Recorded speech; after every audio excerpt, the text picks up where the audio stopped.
Wayn salaam dhamaan asxaabta soo dhawaada channelka daawanaysa waa Somay Teach. Haddii aad nagu cusub tahay fadlan subscribe saar channelka. Okay, muuqaalkan maanta wuxuu ku saabsan yahay sida profile loo saarto YouTube-ka adigoo isticmaalaya mobilkaaga. Daawasho wacan.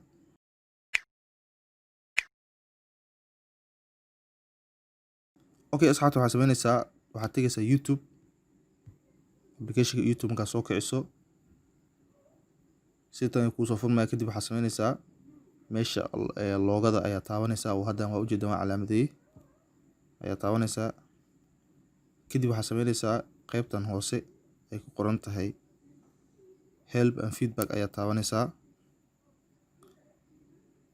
kadib qaab noocan qoraalada ayaa ku soo baxayo kadib waxaad sameynaysaa meeshan ay ku qoran tahay waa ujeedaan waa ni calaamadeeyay waxa ku qoran Google account setting ayaa ku qoran meeshaas ayaa taabanaysaa kadib intaan option ayaa ku saaraya dadka isku wada mid ma mobiladooda marka waxaad sameynaysaa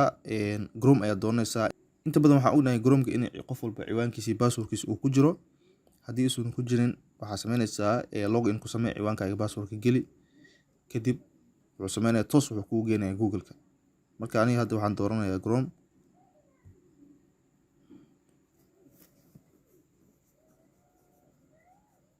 okay asxaabta saa ujeeda toos wuxuu ii geeyay Google-ka halkan waxaa ku qoran magacii halkan hoosena waxaa ku qoran profile-kii marka meesha profile-ka ka saaraysid waxaa waaye halkan ayaa taabanaysaa meeshan oo haddaan calaamadeeyay bartaas ayaa taabanaysaa markaad taabato kadib qaab noocan uu ku soo baxaya kadib waxaad sameynaysaa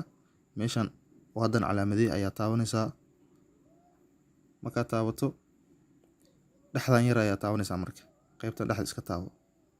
dhexda dhig click iska sii click sii kadib waxaad doorataa failkaaga dooro aniga hadda failkayga waa kaasaa meeshaas hadina calaamadeey waaye fail ayaa dooranaysaa okay asxaabta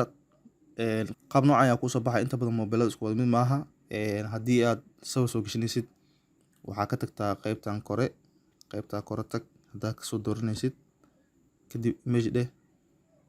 kadib meeshay ku yaalaan ayaa yaqaano sawirkaaga marka aniga hadda mid ayaan soo gelinayaa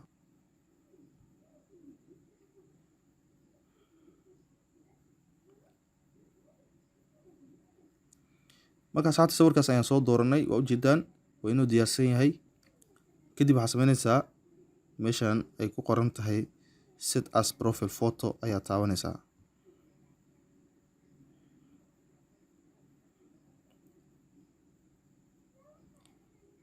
haddaba waxaa ujeedaa meeshan inuu isbedelay waa aragtaan inuu sawir saaran yahay okay iskaga bax ka marka YouTube-ka tag haddaba YouTube-ka waa kan soo kicinay kadib meeshii hore ku laabo oo halkaan ahayd waxaan rabnaa inaan sawirka inuu saaray in kale inaan ogaano isaga aad ku dhufanaysaa kadib waxaad doonaysaa meesha ay ku qoran tahay your channel ayaa ku dhufanaysaa waa ujeedaan in uu sawir noo saaran yahay meesha kore waa ujeedaan sidaas ayaan ku saaranay sawirkii aan rabnay inaan saarano YouTube profile-ka marka asxaabta qaabkaas ayaa loo saartaa haddii aad u baahantahay inaad sawir saarato profile-ka YouTube-kaaga step-kan soo mara raac waana easy wax iska fudud qaabkaas ayaa loo saartaa marka asxaabta haddii aad muuqaalkan ka hesho like saar haddii aad meeshan ku cusub tahay soo dhawow oo subscribe saar channelka waad ku mahadsantahay daawashada muuqaalkan